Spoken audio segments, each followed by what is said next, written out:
উঠলি যে? বর্ষা ডাল হেসে বলল, ভুলে গেছিস নাকি আজ বিকেলে আমাকে রানারঘাটে ফিরতে হবে? সৌমি বর্ষার হাত ধরে বলল, সকালে না বললাম তোকে, পিসি সন্ধ্যা এমনকি বৌদি ভাইও বারবার করে বলেছে যেতে ওই বাড়িতে। উদয় বর্ষার মাথার টোকা দিয়ে বলল, সৌমির পিসি নারকেলের নাড়ু করেছে বেশি করে, আমরা সবাই যাব তাই। এখন তুই না গেলে হয় নাকি বল? রাহুল সিরিয়াস হয়ে বলল, আর তাছাড়া তোর সাথে আমাদের আবার কবে দেখা হবে জানি না, তারপর তুই আজকেই চলে যাবি।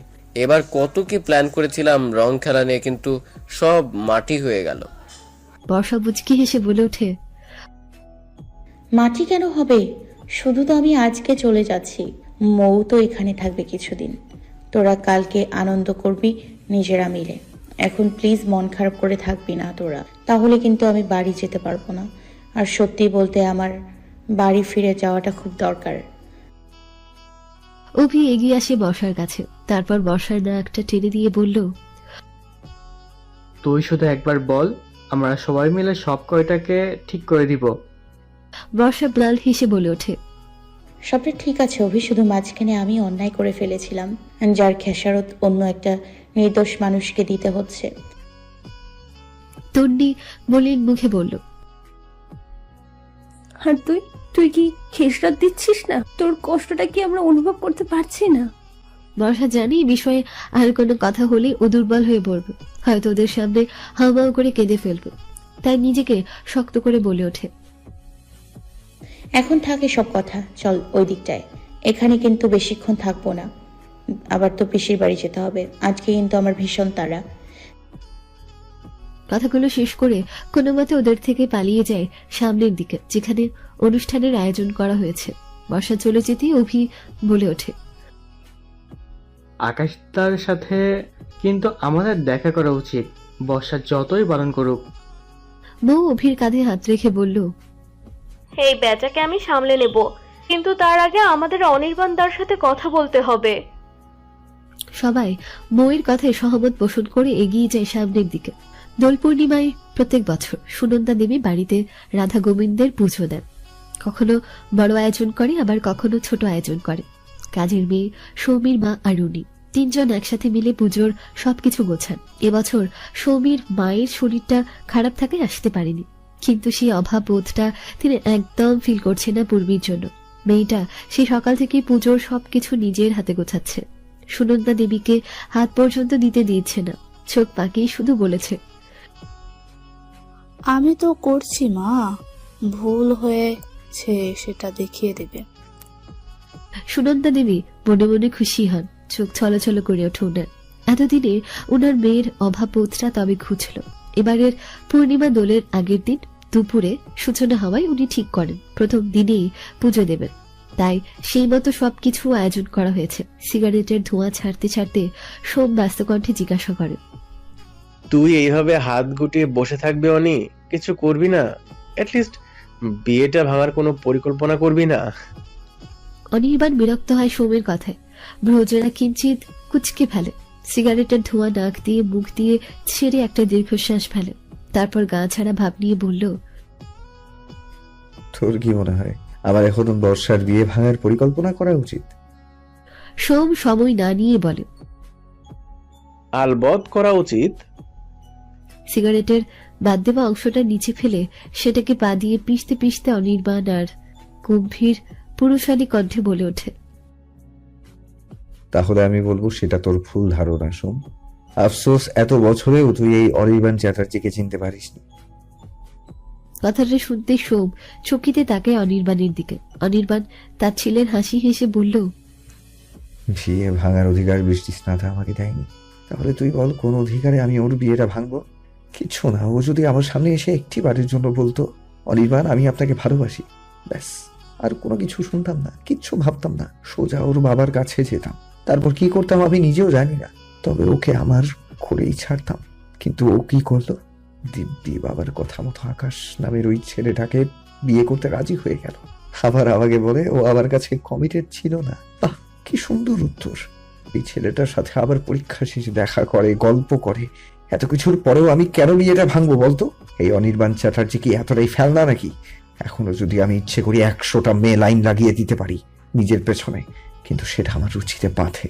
আমি সেই আগের মতোই শক্ত কঠিন মনের অনির্বাণ চ্যাটার্জি রয়েছি, যে নিজের ইমোশন কন্ট্রোল করতে পারে। আমার নরম রূপটা শুধুমাত্র ওকে দেখিয়েছিলাম, ফিল করিয়েছিলাম অন্য এক অনির্বাণকে, কিন্তু ও সেটার মূল্য দেয়নি। তাই আমিও আর পেছনে ফিরে তাকাতে চাই না সোম। সোম মুখে কিছু বলে না, কয়েক কদম পিছিয়ে নিজের মধ্যে দূরত্বটাকে ঘুচিয়ে শক্ত করে জড়িয়ে ধরে বন্ধুকে। অনির্বাণ যেন এতক্ষণ এটাই চাইছিল, তাই ও নিজেও সোমকে জড়িয়ে ধরে বলে, আমাকে নিয়ে চিন্তা করিস না, আমি ঠিক আছি। এত সহজে অনির্বাণ চ্যাটার্জি ভেঙে ঘুরিয়ে যায় না। সোম অনির্বাণের পিঠ চাপড়ে মৃদু হেসে বলল, চল নিচে। শাগনিংরা কখন চলে এসেছে? আমাদের না দেখলে আবার খুব রাগারাগি করবে। পুজো শেষ হতেই পূর্বী সবার হাতে প্রসাদের প্লেটগুলো তুলে দেয়। সৌমি হাতে হাতে সাহায্য করছে বৌদি। শাগনিক, শ্রেষ্ঠা, রূপসা, রনি ওরা খাওয়ার ফাঁকে ফাঁকে আড্ডা দিচ্ছে হুল্লোড় মহলে সবার সাথে। ডাইনিং টেবিলের পাশে একটা চেয়ারে বসে আছে বর্ষা। ভীষণ ক্লান্ত বোধ হচ্ছে। এখানে এসে সবাইকে দেখে প্রায় চমকে গিয়েছিল। ভেবেছিল অনির্বাণ বুঝি এসেছে, কিন্তু যখন সবার মাঝে অনির্বাণকে দেখেনি তখন মনে মনে স্বস্তির নিঃশ্বাস ফেলে ভেবে নিয়েছে সে হয়তো ব্যস্ত। নাড়ুতে এক কামড় বসিয়ে বর্ষা বলল, পিসি, তোমার হাতের এই নাড়ু আমি খুব মিস করব চলে যাওয়ার পর। এই হেনু কথায় সুনন্দা দেবী বর্ষার প্লেটে আরো দুটো নাড়ু দিয়ে বললেন, আর কিছুদিন থাকলে কি হতো তোর? এত তাড়াতাড়ি চলে যাচ্ছিস কেন? বর্ষা উত্তর দেবে তার আগে অভি বলে ওঠে, ম্যাডাম নাচতে নাচতে বিয়ে করবে বলে এত তাড়াতাড়ি চলে যাচ্ছে কলকাতা থেকে। ভরসা চোখ পাকিয়ে তাকায়। উপস্থিত সবাই নিছক মজা ভেবে হেসে উড়িয়ে দেয় কথাটা। সুনন্দা দেবী মনটা খারাপ করে বলে, আমি শুনেছি সৌমির থেকে তোর বিয়ে এত তাড়াতাড়ি কেন দিচ্ছে? সৌমি সেটার উত্তর দিয়ে বলে, তুমি না বলো মেয়েরা কুড়িতে বুড়ি, তাই বর্ষা ঠিক করেছে ও তাড়াতাড়ি বিয়েটা সেরে ফেলবে। কিন্তু মা, আমাদের কলকাতায় তো কত ভালো ভালো ছেলে ছিল। এখানে কাউকে পছন্দ করে বিয়ে করে নিতিস, দেখতিস তোর এই পিসি যখন নাড়ু করতো তখনই সোমকে দিয়ে পাঠিয়ে দিত তোর শ্বশুর বাড়িতে। সেটা তো হবে না পিসি, কারণ বর্ষা রানাঘাটের ছেলেকে পছন্দ করে নিজের লাইফ পার্টনার হিসাবে। কলকাতার ছেলেদের তো সব ফেলনা। সৌমির কথায় বর্ষা করুণ নজরে তাকায় ওর দিকে, কিন্তু সৌমি পাত্তা দেয় না ওকে। কেন পাত্তা দেবে ও? বর্ষা কি ওর কথা শুনেছে? ও যে এতবার করে বলেছে অনির্বাণকে সব কথা খুলে বলতে, তার প্রতি উত্তরে বর্ষা জানিয়েছে, তার দরকার নেই, তোরাও কিছু বলবি না, মুখে কুলু পেটে বসে থাকবি। এতক্ষণ বেশ ফুরফুরে মেজাজে সবাই খাচ্ছিল, কিন্তু ওদের কথাগুলো শুনে খাওয়া থেমে যায় অনির্বাণের বন্ধুদের। কৌতূহল দমিয়ে রাখতে না পেরে শাগনিক রোহনকে জিজ্ঞেস করতে রোহন গড়গড় করে সবকিছু বলে দেয়। মুহূর্তের মধ্যে পরিবেশ থমথমে হয়ে যায়, কিন্তু কেউ মুখে রাগ করে না। বর্ষা নিজের চোখের জল আড়াল করার জন্য মাথা নিচু করে রাখে। সুনন্দা দেবী আর বাকি সবাই তখনও কি সব বলে যাচ্ছে। তা বিয়ে কবে বর্ষা? বর্ষা মাথা উঁচু করে তাকায় পিসির দিকে। কি বলবে বুঝতে পারে না। সত্যি তো বিয়ে কবে ও জানে না, জানতেও চায়নি কখনো। শুধু জানে ওকে বাড়ি ফিরতে হবে। এই কলকাতা শহরটাকে যত তাড়াতাড়ি সম্ভব বিদায় জানাতে হবে। বর্ষা কিছু বলবে তার আগে কেউ তার ভরাট পুরুষালী কণ্ঠে বলে ওঠে, বিয়ের কার্ড ছাপানো হলে অবশ্যই তোমার বাড়ি চলে আসবে কাকিমা, তখন দেখে নিও কবে বিয়ে। বর্ষা চমকে ওঠে। হৃদয়ের উঠানামা দ্রুত গতিতে হয়। দম বন্ধ হয়ে আসছে তার। নেত্রজোড়া চঞ্চল হয়ে ওঠে। এই কণ্ঠস্বরটা ওর খুব পরিচিত। এই কণ্ঠস্বরের অধিপতির সামনে ও দাঁড়াতে চায় না, চোখে চোখ মেলাতে চায় না। না, ও আর থাকবে না এখানে। আর এক মুহূর্তে এখানে থাকলে ও মারা যাবে। কিন্তু পরিস্থিতি আজ এমন যে সহজ এখান থেকে যেতেও পারবে না। সোম সবকিছু সামাল দিতে পারে। মা, অনেকে প্রসাদটা দাও। কথাটা বলে অনির্বাণকে নিয়ে চলে যায় নিজেদের ফ্রেন্ড সার্কেলের কাছে। মৌ বর্ষার পাশে এসে বসে। বোঝে বর্ষার মনের অবস্থা। এরই মধ্যে পূর্বী অনিকে প্রসাদটা দিতে অনির্বাণ বিনা বাক্যে খেতে শুরু করে, কিন্তু বর্ষা আর কিছু দাঁতে কাটতে পারে না। প্লেটে ওইভাবেই পড়ে থাকে পছন্দের ফল, মিষ্টি আর নাড়ু। অনির্বাণ সোফায় বসে সবকিছু পর্যবেক্ষণ করছিল খুব গভীরভাবে। এই যে বর্ষা কিচ্ছু খাচ্ছে না, কার জন্য সেটা অনির্বাণ বোঝে। ও জানে এই যে সে কখন থেকে মুখটা নামিয়ে রেখেছে সেটা কার জন্য, সেটাও অনির্বাণ বোঝে। অনির্বাণ এটাও বোঝে বর্ষার তীব্র কষ্ট হচ্ছে, কিন্তু আজ বর্ষাকে কষ্ট পেতে দেখে অনির্বাণের কষ্ট হচ্ছে না, বরং বলতে ইচ্ছে করছে। আমিও ঠিক এতটাই কষ্টে আছি বৃষ্টি স্নাতা। কিন্তু আফসোস বলা হয়ে ওঠে না। বর্ষা কিছুক্ষণ পর বসা থেকে উঠে দাঁড়ায়, তারপর রান্নাঘরের দিকে চলে যায়, কারণ ও অনুভব করতে পারে এক জোড়া চোখ তীক্ষ্ণ দৃষ্টিতে ওর দিকে তাকিয়ে আছে। সে চোখের ধারালো চাহনি ওকে ক্রমশ ক্ষতবিক্ষত করছে। ওর শরীর অবশ হয়ে আসছিল। বর্ষাকে উঠে যেতে দেখে অনির্বাণ নিজের দৃষ্টি রান্নাঘরের দরজার দিকে স্থির করে রাখে। রান্নাঘরের দরজার আড়াল থেকে বর্ষা আর চোখে অনির্বাণের দিকে তাকায়।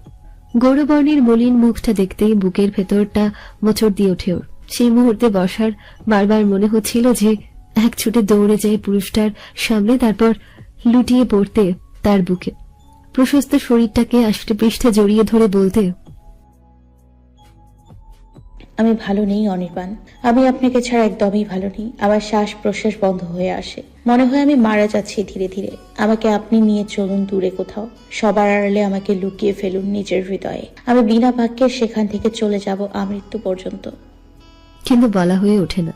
চঞ্চল চোখের পাতা ভারী হয়ে আসে, অজান্তেই চোখের কোণ বেয়ে গড়িয়ে পড়ে উষ্ণ নোনা জল। অনির্বাণের মুখ কেঁপে ওঠে প্রেয়সীর চোখের জল দেখে, ব্যাকুল হৃদয়ে ঝড় বয়ে যায়। ওই ঝিলের মতো চোখের জল মুছিয়ে বলতে ইচ্ছে করে, আমি আছি তো বৃষ্টি স্নাতা, সব ঠিক হয়ে যাবে। সিলিং ফ্যানের হাওয়া যেন শরীরকে স্পর্শ করতে সক্ষম হচ্ছে না, আজ এতটাই গরম পড়েছে। প্রসাদের প্লেটটা টেবিলের উপর রেখে বেসিনে হাত ধুয়ে নেয় উভি।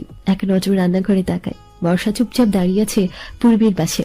পেছন ফিরে সোফায় বসে থাকা অনির্বাণের দিকে তাকাতেই দেখতে পায় এক জোড়া নয়নের দৃষ্টি সেদিকেই আটকে আছে। গোপনে চাপা নিঃশ্বাস ত্যাগ করে এগিয়ে যায় হুল্লোড় মহলের দিকে। অনির্বাণের থমথমে মুখটা দেখে কেউ সাহস করে কিছু জিজ্ঞেস করতে পারছে না। সোম ইশারা করে সবাইকে বুঝিয়েছে যে ও বিস্তারিত পরে জানাবে। নিজেদের মধ্যে সবাই যখন একটু ব্যস্ত হয়ে পড়ে তখনই অনির্বাণের ফোনটা বেজে ওঠে। গুরুত্বপূর্ণ কল বলে অনির্বাণ ফোনটা রিসিভ করে কথা বলতে বলতে বারান্দায় চলে যায়। কিছুটা সময় বেরোতেই সৌমির ঘর থেকে চেঁচামেচির আওয়াজ আসে। সবাই ভাবে হুল্লোড় মহলের সবাই বোধহয় ঘরে আড্ডার আসর বসিয়েছে। সময় আর ও একটু এগোতেই বর্ষা সৌমির ঘর থেকে বেরিয়ে আসে। ডাইনিং টেবিল থেকে ব্যাগটা হাতে নিয়ে আকুতি ভরা চোখে সামনে তাকায়। সবাইকে বসে থাকতে দেখে কাঙ্ক্ষিত মানুষটাকে খোঁজার চেষ্টা করে, কিন্তু দেখতে পায় না। হঠাৎ বারান্দার চোখ যেতেই থমকে যায় ও। ছলো ছলো চোখে দেখতে থাকে কাঙ্ক্ষিত পুরুষটাকে দীর্ঘক্ষণ, বহুক্ষণ। কম্পিত পলক জোড়া ঝাঁপটিয়ে সবার অগোচরে চোখের জল মুছে ধীর গতিতে এগিয়ে যায় সদর দরজার দিকে। হাতে টিফিন বক্সটা টেবিলের উপর রেখে সুনন্দা দেবী বর্ষার নাম ধরে বার কয়েক ডেকে ওঠেন, কিন্তু কোনো সাড়া শব্দ পেলেন না। সৌমিকে ডাকতে সৌমির ঘর থেকে হুল্লোড় মহলের সবাইকে বেরিয়ে আসতে দেখেন তিনি। সৌমি পিসির দিকে তাকিয়ে বলল, কি হয়েছে, ডাকছো কেন পিসি? সুনন্দা দেবী টিফিন বক্সগুলো দেখিয়ে বললেন, বর্ষা কোথায়? ও বলল তাড়াতাড়ি চলে যাবে, তাই আমি টিফিন বক্সে সবকিছু গুছিয়ে দিয়েছি। এখন মেয়েটাকে ডাকছি, কিন্তু তার কোনো পাত্তা নেই। সৌমি আফসোস করে বলে ওঠে, ওই টিফিন বক্স আর কোনো কাজে লাগবে না পিসি, বর্ষা চলে গেছেন।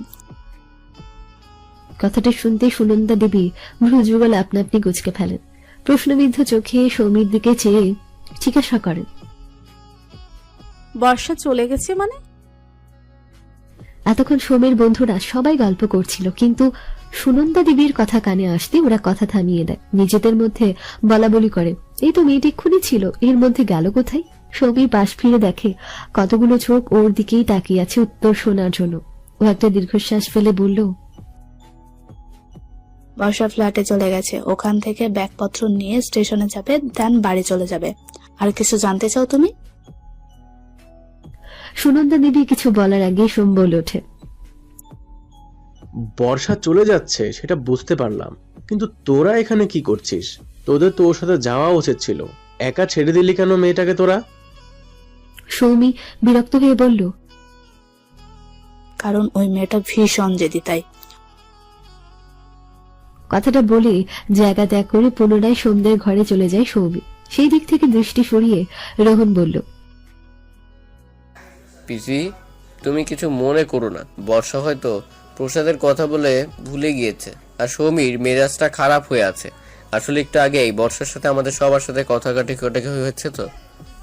পূর্বী শাড়ির আঁচলে হাত মুছতে মুছতে এগিয়ে এসে বলল, ওর জন্য তখন ঘর থেকে চেঁচামেচির আওয়াজ হচ্ছিল। আমি ভেবেছিলাম তোমরা বোধহয় আড্ডা দিচ্ছ।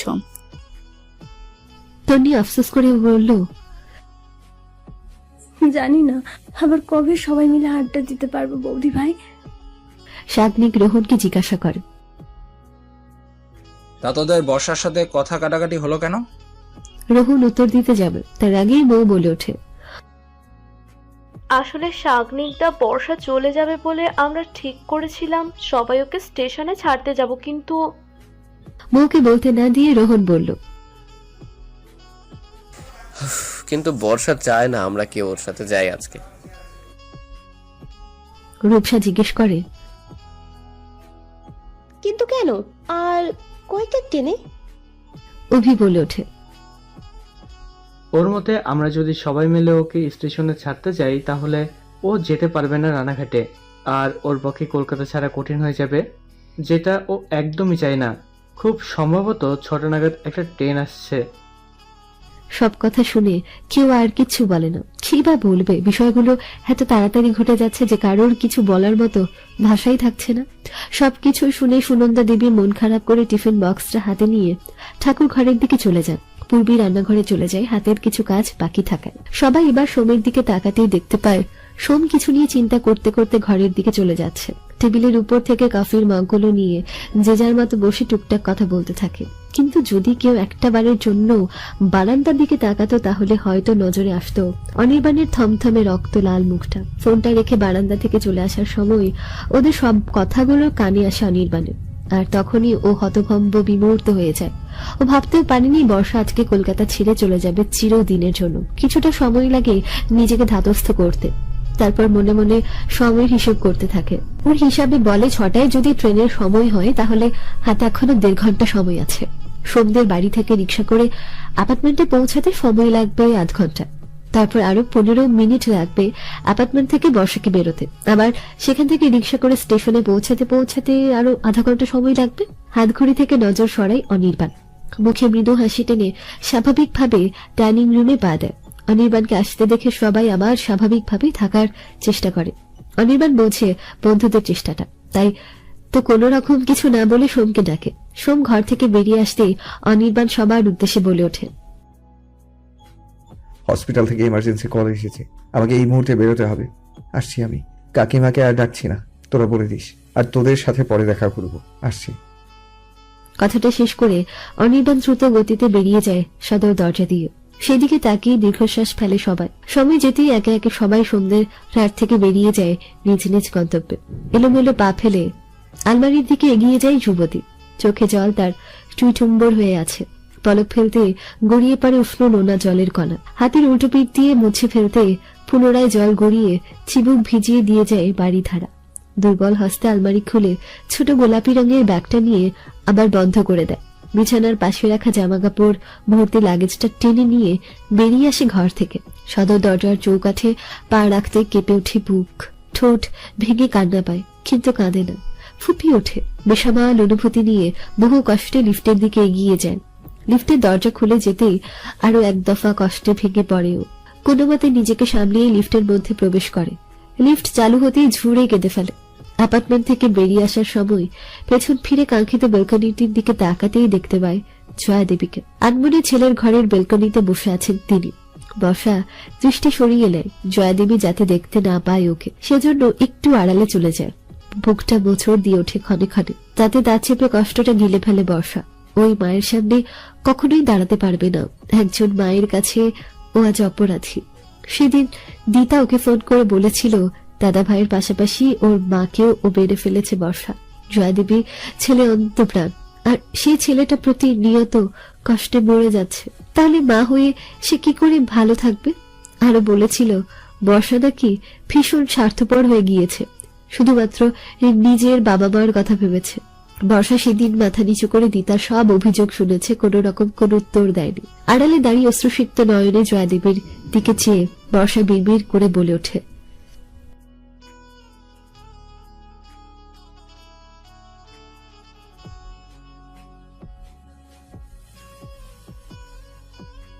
কথাগুলো শেষ করে জয়াদেবীর থেকে দৃষ্টি সরিয়ে চোখের জল মুছে নেয় বর্ষা।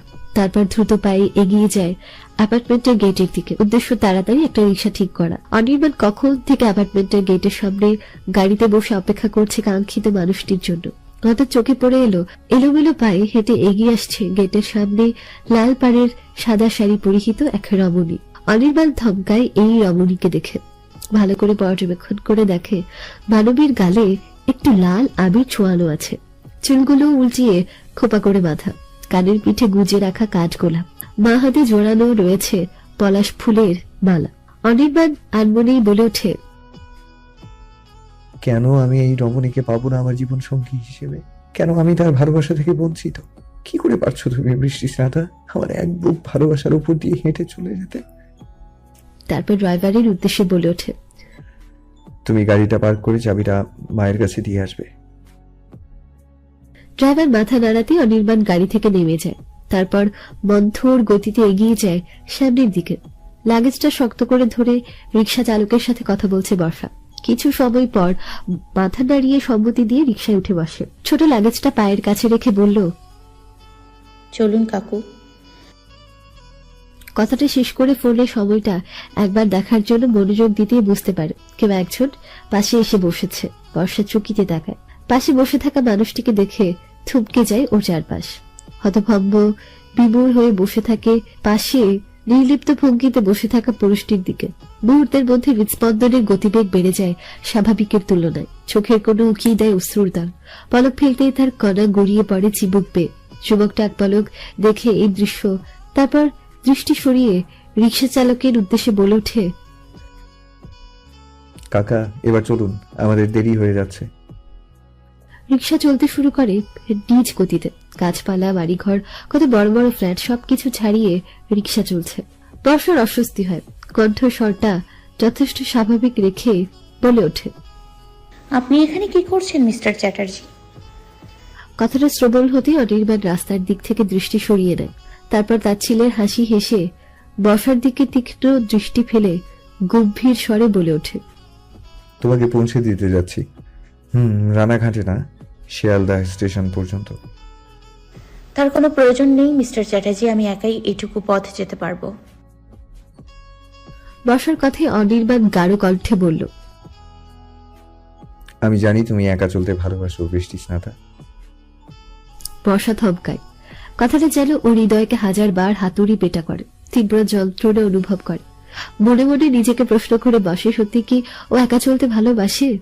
তখনই চোখের সামনে ভেসে ওঠে হুল্লোড় বহলের সবার মুখটা, বিশেষ করে সৌমির মুখটা। মেয়েটা তখন কত করে বলেছিল যে ওরা স্টেশন অব্দি আসবে ওকে নিতে, আর ও কি করলো? ওদের মুখের উপর না বলে দিল। বর্ষা অন্যদিকে বুক করে ফুপিয়ে ওঠে। মনে মনে ফের প্রশ্ন করে বসে, বিগত কিছু দিনে কি ও নিষ্ঠুর হয়ে গিয়েছে? উত্তরে আসে, হ্যাঁ গিয়েছে। তা না হলে দিতে এতবার বলা সত্ত্বেও জয়াদেবীর সামনে গিয়ে ও দাঁড়াতে পারত, তাকে পরিস্থিতি বোঝাতে পারত। কিন্তু সেটাও করেনি, বরং চোরের মতো চলে এসেছে অ্যাপার্টমেন্ট ছেড়ে। হুল্লোড় বহলে সবাইকে কষ্ট দিত না। আর সবচেয়ে বড় কথা হলো এই মুহূর্তে ওর পাশে বসে থাকা পুরুষটার মনের ঝড় বোঝা সত্ত্বেও ও নিষ্ঠুর ভাবে কলকাতা ছাড়ত না। কখন লুটিয়ে পড়তো প্রশস্ত বুকে, উপড়ে ফেলতো যত কষ্ট বেদনা। কিন্তু নিষ্ঠুর ও আজ স্বার্থপরতায় আজ সেটা ও করতে পারলো না। এই পুরুষটার সব কষ্ট ছোট ছোট চুমু দিয়ে দূর করতে পারলো না। শান্তির খোরাক হতে সারা রাস্তা অনির্বাণ কোনো কথা বলেনি, আর না বলেছে বর্ষা। স্টেশনে পৌঁছাতে অনির্বাণ নেমে যায়। তারপর প্যান্টের পকেট থেকে ওয়ালেটটা বার করে ভাড়া মিটিয়ে দেয় রিক্সা। বর্ষা কিছু বলতে নিলে অনির্বাণ জাস্ট চোখ গরম করে রোষানল দৃষ্টিতে তাকায়। বর্ষা যেন সে দৃষ্টিতে দমে যায়। মুখ দিয়ে টু শব্দ করার সাহস পায় না। বর্ষা ধীরে সুস্থে নামে রিক্সা থেকে। তারপর লাগেজটা ধরার জন্য হাত বাড়াতে লক্ষ্য করে ওর হাতকে ছাপিয়ে একটা শক্ত পেশিবহুল হাত ওর লাগেজটা নিজের অধীনে করে নিয়েছে। বর্ষা দৃষ্টি নত করে নেয়, সাথে সাথে হৃদয় বয়ে যায় তুমুল ঝড়। হ্যাঁ, অনির্বাণ তার দক্ষ পেশিবহুল হাতে বর্ষার লাগেজটা ধরে আর অন্য হাতে বর্ষার ডান হাতের কোনোই ধরে শক্ত করে। আচমকে এইভাবে হাত ধরাতে বর্ষা চমকে ওঠে, চকিতে তাকায় অনির্বাণের দিকে। অনির্বাণ তখন হেঁটে চলেছে সামনের দিকে, আর তার সাথে পা মিলিয়ে কদম ফেলে এগিয়ে চলেছে বর্ষা। দৃষ্টি তার হতবিহ্বল, হতভম্ব, বিমূঢ়। বর্ষা হতবাক হয়ে দেখতে থাকে অনির্বাণকে, উপলব্ধি করতে পারে অনির্বাণের শক্ত চোয়ালখানা, কপালের রক্তটাও যে একটু ফুলে গেছে সেটা পরিলক্ষিত হয়। বর্ষা কয়েকটা ঢোক গিলে ফেলে। অনির্বাণ জোরে জোরে কদম ফেলে এগিয়ে যায় টিকিট কাউন্টারের দিকে। লাগেজটা রেখে টিকিটের দাম মিটিয়ে দেয়, কিন্তু বর্ষাকে ছাড়ে না, শক্ত করে ধরে রাখে বর্ষার হাত। প্ল্যাটফর্মে আসতেই ঘোষণা হয়ে যায় 5 মিনিটের মধ্যে ট্রেন আসবে। বর্ষা কেঁপে ওঠে সেটা শুনে। এলোমেলো দৃষ্টিতে চেয়ে দেখে অনির্বাণের কঠিন মুখশ্রী। শিউরে ওঠে সাথে সাথে। ওর কষ্ট হয়, মনে প্রাণে আকুতি করে। অনির্বাণ যেন একেবারে ওর দিকে তাকায়, একটু কথা বলে, কিন্তু সেটা হয় না। অনির্বাণ ওর দিকে তাকায় না, আর না বলে কোনো কথা। ট্রেন আসতেই যাত্রীদের মধ্যে কেউ কেউ ট্রেনে উঠে পড়ে, আবার কেউ কেউ নেমে পড়ে। অনির্বাণ শক্ত 2 হাতে বর্ষা আর লাগেজটা নিয়ে এগিয়ে যায় ট্রেনের দিকে। বর্ষা বুঝতে পারে অনির্বাণের কষ্ট হচ্ছে, পা জোড়া এগিয়ে যেতে চাইছে না, তবুও জোর করে যাচ্ছে। ট্রেনে উঠে অনির্বাণ জানলার ধারে একটা ফাঁকা জায়গা দেখে বসিয়ে দেয় বর্ষাকে। বর্ষাও পুতুলের মতো বসে পড়ে সিটে। বাঙ্কারে লাগেজটা রেখে অনির্বাণ বর্ষার পাশে বসে। বার কয়েক জোরে জোরে নিঃশ্বাস ফেলে হাত ঘড়িতে সময় দেখে। 5 মিনিট বাকি, এখনো 5 মিনিট বাকি ট্রেন ছাড়তে। আর ওর হাতেও 5 মিনিট সময় আছে। চেপে রাখা তপ্ত শ্বাসটা ধীর গতিতে ছেড়ে কাতর চোখে তাকায় পাশে বসে থাকা রামণীর দিকে। বর্ষা এতক্ষণ অনির্বাণের দিকে তাকিয়েছিল। অনির্বাণ তাকাতে মুহূর্তের মধ্যে 2 জোড়া চোখের দৃষ্টি একত্রিত হয়ে যায় সরল রেখায়। চোখে চোখ রেখে মনের কথা বুঝে নেওয়ার চেষ্টা করে বর্ষা, কিন্তু পারে না। দৃষ্টি নামিয়ে নেয়, আর তখনই কানে ভেসে আসে হৃদয়ে কাঁপানো সেই গম্ভীর পুরুষালী কাতর কণ্ঠটা। আমাকে ছেড়ে যেতে তোমার কষ্ট হচ্ছে না বৃষ্টি স্নাতা? কথাটা শ্রবণ যন্ত্র দিয়ে মস্তিষ্কে নিয়রণে পৌঁছতেই সব কার্যক্ষমতা বন্ধ হয়ে যায় বর্ষার। চোখ ফেটে বেরিয়ে আসতে চায় বাড়িধারা, কেঁপে ওঠে সর্বাঙ্গ। এক ফোঁটা জল গড়িয়ে পড়তেই বর্ষা কম্পিত কণ্ঠে উচ্চারণ করতে চায় অনেক কিছু, কিন্তু বুঝতে পারে বাকশক্তি লোপ পেয়েছে। ও তাকায় না অনির্বাণের দিকে, শুধু মাথা নাড়িয়ে না বলে। অনির্বাণের হাত মুষ্টিবদ্ধ হয়ে আসে মুহূর্তের মধ্যে, যেটা মাথা নিচু করে রেখেও নজরে আসে বর্ষার। আর তখনই অনির্বাণ নিজের মুখটা বর্ষার কানের কাছে নামিয়ে এনে গম্ভীর পুরুষালী ভরাট কণ্ঠে বলে ওঠে, আমি তোমাকে ঘৃণা করতে শুরু করেছি বৃষ্টি স্নাতা। তীব্র থেকে তীব্রতর ভাবে ঘৃণা করতে চাই তোমাকে আমি। কথায় আছে না, যাকে তুমি যতটা ভালোবাসবে তাকে সেই ভালোবাসার দ্বিগুণ ঘৃণা করার ক্ষমতাও তুমি রাখবে। আর আমার সেই ক্ষমতা আছে বৃষ্টি স্নাতা। আমি তোমাকে ঘৃণা করব। তুমি আজ থেকে জানবে এই পৃথিবীতে কেউ যদি তোমাকে নিজের থেকেও বেশি ভালোবাসতে পারতো, সেটাই আমি অনির্বাণ চ্যাটার্জি। আবার এটাও জানবে আজ থেকে এই পৃথিবীতে তোমাকে যদি বেশি কেউ ঘৃণা করে, সেটাও এই অনির্বাণ চ্যাটার্জি করবে। কথাটি শেষ করে অনির্বাণ বসা থেকে উঠে দাঁড়ায়। তারপর বর্ষাকে ওইভাবে রেখে নেমে আসে ট্রেন থেকে। অনির্বাণের কথাগুলো শুনে বর্ষা বিরস হয়ে বসে থাকে, আর অবশ্যই আছে শরীর। অনুভূতি সব ভোতা হয়ে আসে। হুইসেল বাজাতে বর্ষার চোখে তাকায় পাশে, কিন্তু দেখে সিটটা খালি। বর্ষা অনির্বাণকে খুঁজতে জানালার দিকে তাকাতেই দেখতে পায় অনির্বাণ জানালার পাশেই দাঁড়িয়ে আছে। ট্রেন ধীরে ধীরে চলতে শুরু করলো। অনির্বাণ তার সাথে পা মিলিয়ে কদম ফেলে এগিয়ে আসে বর্ষার দিকে, তাকিয়ে ম্লান হেসে বলে ওঠে, শুভ কামনা রইল তোমার বিবাহিত জীবনের জন্য। স্বামী সোহাগী হও বৃষ্টি স্নাতা। আদরে সোহাগে ভরে উঠুক তোমার আগামী জীবন। আমাদের যেন আর কখনো দেখা না হয় বৃষ্টি স্নাতা, আর যেন দেখা না হয়। কথাগুলো বলতে বলতে অনির্বাণ উপলব্ধি করতে পারল ওর কণ্ঠ কাঁপছে, চোখ জোড়া জ্বালা করছে। পর মুহূর্তে অনুভব করলো গালে উষ্ণ কিছু। হাত দিয়ে সেটা ছুঁয়ে দেখতে বুঝতে পারলো উষ্ণ ডোনা ঝড়। ট্রেন ততক্ষণে নিজের গতিতে এগিয়ে চলেছে সামনের দিকে। অনির্বাণ দেখলো ঝাপসা নয়নে যতদূর দেখা যায় ট্রেনটাকে, তারপর এলোমেলো পা ফেলে এগিয়ে যায় একটা ফাঁকা বেঞ্চির দিকে। ধপ করে বসে পড়ে তার উপর, তারপর হাত পা ছড়িয়ে আস্তে আস্তে চোখ জোড়া বন্ধ করে ফেলে। জানলার দিকে বুকটা বাড়িয়ে যতক্ষণ দেখা যায় অনির্বাণের বুকটা, ততক্ষণ পর্যন্ত দেখতে থাকলো বর্ষা। তারপর দৃষ্টি ঝাপসা হয়ে আসতে ফুপিয়ে উঠল। মুহূর্তের মধ্যে বর্ষার ছাদ গাল পাত্র ফুলে শক্ত করে শাড়ির আঁচলটা মুখে গুজে জোরে কাঁদতে লাগলো। দম বন্ধ হয়ে আসছে তার, কান্নার তোড়ে শরীর বারবার কেঁপে উঠেছে। এলোমেলো চুলগুলো বাতাসের তোড়ে উড়ে চলেছে দিক দিক। দুজন মানব মানবীর মনের মধ্যে তীব্র ব্যথা বেদনা এই যাত্রী ভরা ট্রেন বা প্ল্যাটফর্মে কেউ জানতেই পারল না, অথচ তারা একটা বিচ্ছেদের সাক্ষী হয়ে থেকে গেল নিজেদের অগোচরে।